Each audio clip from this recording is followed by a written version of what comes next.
जय माता दी। राधे राधे दोस्तों, कैसे हैं आप सब। दोस्तों, इस बार आदि शक्ति माँ दुर्गा को समर्पित चैत्र नवरात्रि 9 अप्रैल को शुरू होंगे और 17 अप्रैल को महानवमी और रामनवमी का पर्व मनाया जाएगा। महाअष्टमी दुर्गा अष्टमी का पर्व 16 अप्रैल को है। शास्त्रों के अनुसार नवरात्रि के दिनों में माता रानी का पूजन करने से माता रानी अति शीघ्र ही प्रसन्न हो जाती हैं और सभी कष्ट और दुख दरिद्रता का नाश कर देती हैं। माता रानी अपने भक्तों को मनचाहा वरदान देती हैं। नवरात्रि में वैसे तो माता रानी का पूजन और व्रत रखा जाता है, लेकिन नवरात्रि के दौरान सबसे ज्यादा महत्व होता है कन्या पूजन का। माना जाता है माता रानी व्रत और पूजन से इतनी प्रसन्न नहीं होती जितना कि कन्या पूजन से होती हैं। नवरात्रि में छोटी छोटी कन्याओं को माता रानी का स्वरूप माना जाता है। कन्याओं को भोग लगाया जाता है और बदले में केवल आशीर्वाद मांगा जाता है। कन्याओं को प्रसन्न करने के लिए उपहार भी दिए जाते हैं। माना जाता है कन्याओं को अगर कोई भेंट दी जाए और वह उसे स्वीकार कर ले तो इसका मतलब है कि माता रानी ने वह भेंट स्वीकार कर ली। जिन पर कन्याएं प्रसन्न होती हैं, माना जाता है उन्हें माता रानी का आशीर्वाद मिल गया और माता रानी की कृपा से उन्हें मुंह मांगा वरदान प्राप्त होता है। नवरात्रि में वैसे तो हर दिन कन्या पूजन का विशेष महत्व होता है। हो सके तो रोजाना एक कन्या को बुलाकर उसका पूजन करना चाहिए और भोग लगाना चाहिए। लेकिन अगर ऐसा नहीं कर सकते तो सप्तमी, महाअष्टमी और महानवमी के दिन कन्याओं का पूजन अवश्य करना चाहिए। नवरात्रि में कन्याओं को माता रानी का ही स्वरूप माना जाता है। कहते हैं कन्याओं में माँ का अंश विराजमान रहता है, इसलिए नवरात्रि के किसी भी दिन छोटी कन्या को यह एक चीज जरूर दे देना। जीवन भर कभी धन की कमी नहीं रहेगी, बड़ी से बड़ी परेशानी दूर हो जाएगी। दोस्तों, अगर आप नवरात्रि में कन्या को यह एक चीज दे देते हैं तो आपको नवदुर्गा माँ का आशीर्वाद प्राप्त होगा।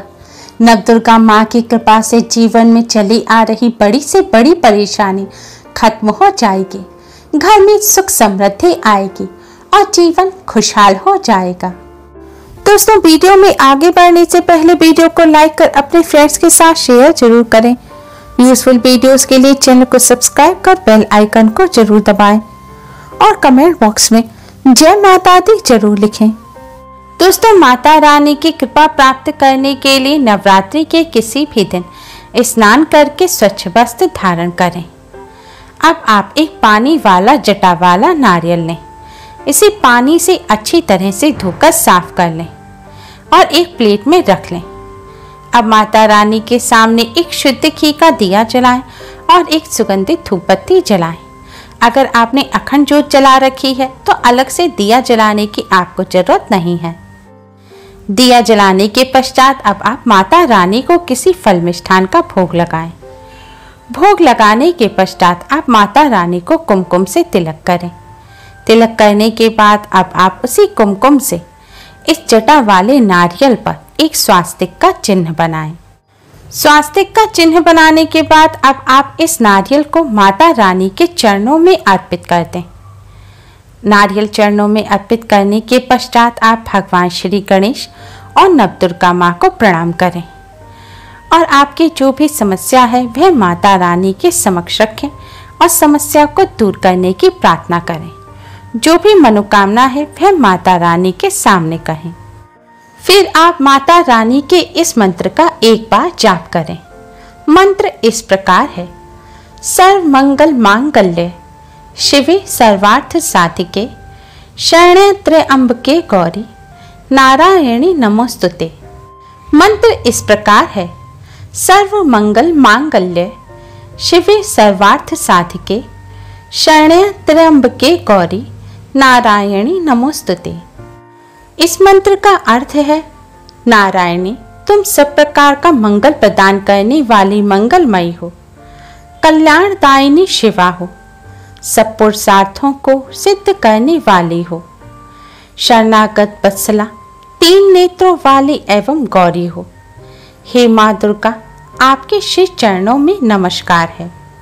इस मंत्र का एक बार जाप करने के बाद अब आप माता रानी के इस मंत्र का 108 बार जाप करें।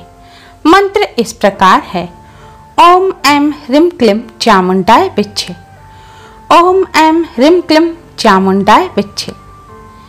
यह माता रानी का निर्वाण मंत्र है।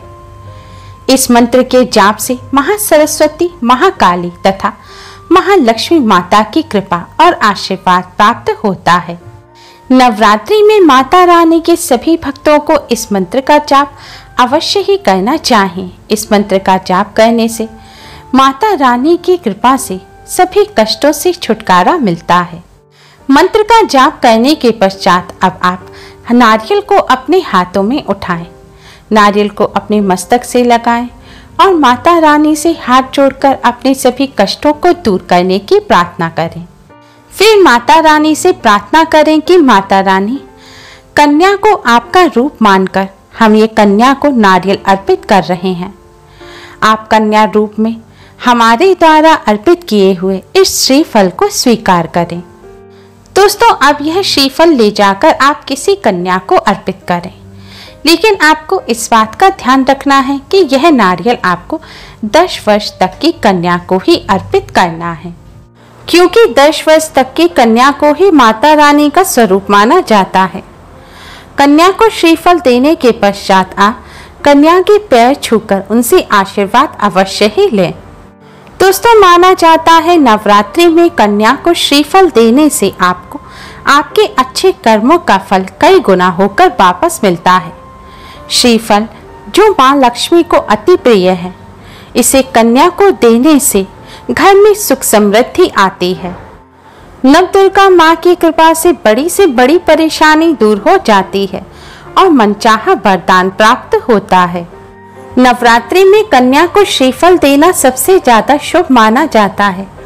मान्यता है कि कन्या द्वारा ग्रहण किया गया श्रीफल सीधे माता रानी द्वारा स्वीकार कर लिया जाता है।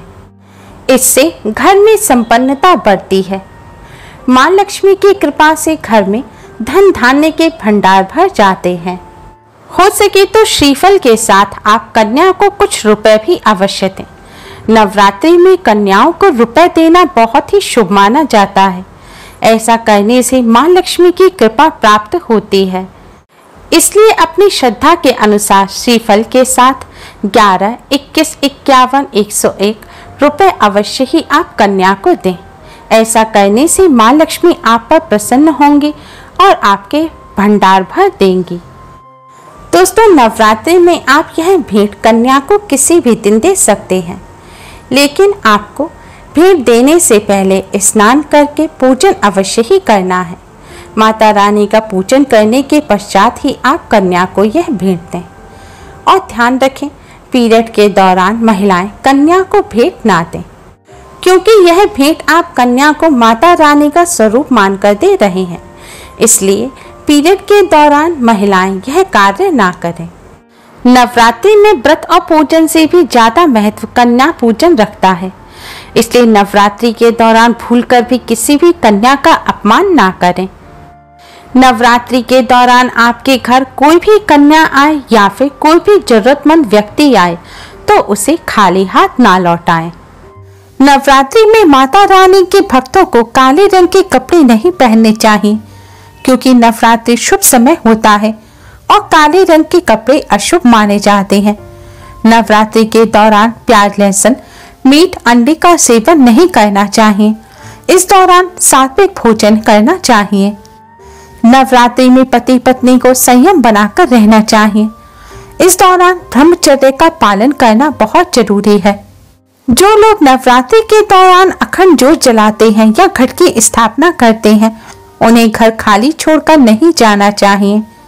यानी कि घर का कोई ना कोई सदस्य घर में हर वक्त अवश्य ही रहना चाहिए।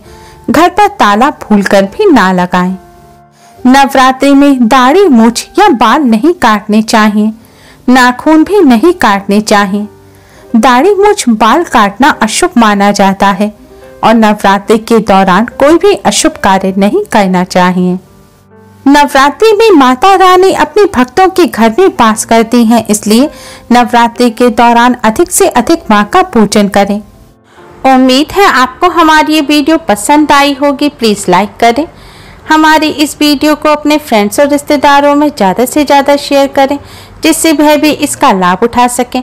हमारी और भी वीडियोस के लिए हमारे चैनल को सब्सक्राइब करना ना भूलें। Thanks for watching. Radhe Radhe, जय माता दी।